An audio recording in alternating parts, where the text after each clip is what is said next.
দাঁড়িয়ে রয়েছে।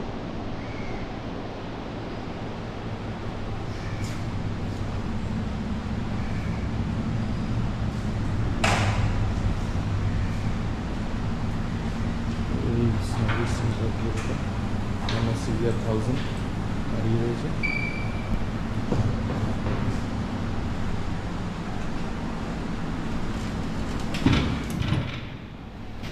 ভালোই সার্ভিস ওভারঅল ডান। তো এটা আমি ইঞ্জিন প্লেটের লাগিয়েছি, নিচে ইঞ্জিন গার্ড, এটার বিল।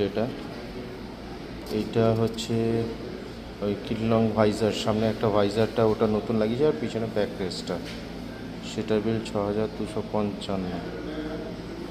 আচ্ছা, এখানে সব total labour charge, engine oil, chain Liu, wash, এগুলি সব মিলিয়ে 3221 টাকা। আচ্ছা, টোটাল মিলিয়ে আমার বিল অ্যামাউন্ট হয়েছে 11,926। ওরে ভাই রে, সব হয়ে গেছে মোটামুটি। গাড়ি এখন ওয়াশে গেছে, ওয়াশ করে আসলে